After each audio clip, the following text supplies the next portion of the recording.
Okay, so yung project ko po na ginawa is, music player or personal music player wherein yung mga music na nasa iyong computer is puwede pong ma-play. So, ba't nga ba ito yung project na ginawa ko? Ginawa ko po 'to dahil, mahilig po ako sa makinig sa music while nag-aaral and, naiinis po ako kapag po yung mga music player na ginagamit ko is may ads po, katulad po ng Spotify. So, nag-create po ako ng sarili kong, music player na may GUI and, almost lahat ng mga features ng ibang music player katulad ng Spotify is meron din po sa music player na ginawa ko. So first, ano ba yung una kong ginawa? First po is in-import ko muna yung mga necessary na modules, ayan po katulad po ng tkinter, for GUI, ginamit ko po siya for GUI. Yung fnmatch para naman po sa pattern matching of file names. Yung import OS naman po is para po makapag-interact yung code ko dun sa aking operating system and makita niya po yung mga files na itatawagin ko po. Ito naman po, import random, nag-import po ako ng random since um, mag, meron po akong feature sa aking music player wherein magsha-shuffle po ng music. Ayan po. Tapos, nag-import po ako ng Pygame. From Pygame, nag-import po ako ng Mixer. Dahil po, ito po yung sa Py, nasa Pygame po yung Mixer in which pwede pong makapag-play ng music. Then, tsaka ko po in-import po yung Pygame. Andito na po yung custom event handling. Example is song and event. So, first thing po, after po ng ma-import ko po yung mga necessary modules is initialize the main application. So, tinawag ko po siyang app. Then, eto po. Yung pangalan naman po ng app ko is ginawa ko pong is Feistify. Yan. Tapos, ito po yung geometry or yung kung gaano po kalaki yung scale po ng app ko. Ayan lang po yung scale niya. Then, yung background po ng app ko, nag-search lang po ako sa Google ng hex code, tapos ito po yung napili ko para po ma-match niya po yung vibe na gusto ko. Dito naman po tayo sa music path and file format. Bali, ito pong path na to is andito po yung directory in which andun po yung mga music ko po.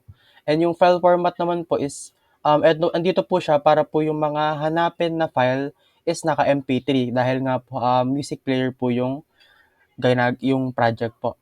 Ayan. Tapos ito naman po, niload ko lang po yung mga buttons na gagamitin ko, yung mga images na gagamitin ko. Back, next, pause.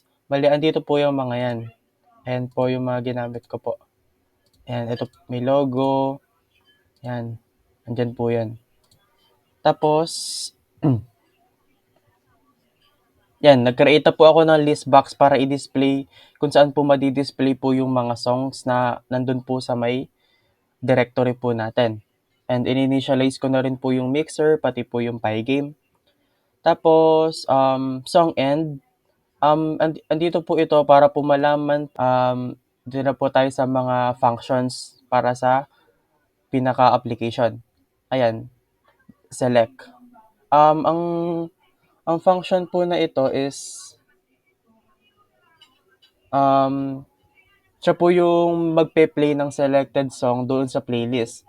Bale, tatawag po itong function na ito kapag nag-select ng kanta yung user doon sa may playlist tapos pinindot niya yung play button. Ayan. Tapos kapag po wala siyang selected, dito po siya pupunta sa may try or except. Bale, ang mangyayari po is kapag po wala siyang sinelect, mag-i-index error siya and wala lang mangyayari. So, na-handle niya yung errors ng ganon. So, next po is yung back. Ayan, sa back naman po or yung preview or yung last song, ganon. Andito naman po is, this function is called po when the user presses the back button. Bale, dinedecrements niya po yung current index, tapos tsaka niya po tinatawag po yung play song by next index. Ayan, para po ma-prevent po yung auto. Kapag naman po kapag po yung index is nasa 0, wala po siyang ginagawa para po ma-prevent po yung pagiging out of bounds po nung program. Tapos yung next naman po is yung next button lang po. Ganun lang din po. Um, i Ini-increment niya naman po, dito decrement, dito naman po increment yung yung current index. Tapos tsaka niya po ipe-play po yung song based po dun sa current index na na-increment na ng 1. Dito naman po sa pause is ayun lang po, ipo-pause niya lang po, che-check niya po yung current kung may i-che-check niya po kung may currently na nagpe-play na music. Tapos kapag naman po wala naman po is ayun po, if the song is not playing, it might be pause. Tapos nare-resume niya din po, ayan, unpause and pause. Sa ano lang din po yan, sa mixer lang din po na nakalagay. Dito naman po tayo sa stop. Yung sa stop naman po, ayan, na ini-stop niya po yung Airy currently playing music and reset the universal index. Bali, mag-i-stop po lahat, ganun. And tapos, mag-clear na po yung section nung nandun sa playlist. Tapos, i-reset niya po yung label to default. Shuffle naman po, ayan, sa shuffle niya lang po yung order. Ayan, dyan naman po. Create the shuffle the copy, ganon. Ayan. If the playlist is currently in the original order, this function will be shuffled to the playlist. Kapag po 'di ba, original order tas shuffle, tas pwede mo rin po siya i-unshuffle para bumalik po dun sa original order ng playlist. Sa next naman po is yung ito po yung play song by index. Bale, ang play song by index po is i-che-check niya po kung alin po yung index na nandun or yung currently na selected na index, tapos ayun po yung ipe-play niya po. Ayan. Then, sunod naman po is, update list box. Clear the current contents of the list box. Insert each song in the current order into the list box. Ayan. Ayan lang po. And to search naman po, define a function to perform the search. And get the search term from the entry box. So mag-entry po yung user dun sa may entry box kung ano po yung song na niya. Then, meron din po akong function na nag-change po ng volume. And andito naman po is, this function is used to increase or decrease the volume of the music. It can be called by up or down. So, binain ko po siya sa arrow keys po na up and down. Up po kapag itaas po yung volume, and down naman po kapag po ibababa po yung volume. Ito naman po check song and i-check na lang po kung tapos na po ba mag-play yung song na currently na nagpe-play. Tapos, kine-check niya po yun every 100 milliseconds. Kine-check niya po. Then, dito naman po sa mga buttons, ito po yung search button. Mamaya po makikita niyo po, pero, ayan, ang font niya po is DS Digital po yung ginamit ko. Then, yung background and yung, ayan po. Tapos, yung command niya po is yung search, siyempre. Binayin ko rin po pala siya sa enter. So, nakabind po siya sa enter. Pagkatapos nyo po mag-type po dun sa box is pwede nyo pong enter na lang pindutin and hindi na yung search na button. Next naman po dito po sa mga button lang din po. Ito po yung label in which dito rin po dinidisplay po yung title ng current song na nagpe-play. And ang ganun din po, ang font is 40, background, pare-pares lang po. Tapos ito po yung mga frame naman po sa mga buttons po dun sa may mga ito po. Ito pong frame na to is para po dito sa mga buttons na susunod. Ayan. back button, ayan lang po. Back button, gano'n lang din. As image po is andito nga po sa kanina po pinakita natin. Ayan, andun po. Tapos command po is back. Ginamitan ko lang po ng row, column, and pad X since magkakapantay lang naman po sila. Ayan, play. Ito naman po yung play button, yung stop button. Para-parehas lang po. Ayan. Pause, next button, shuffle button, volume up. Ayan po. Ayan. And volume down. Tapos nakabind po yung volume up sa ano.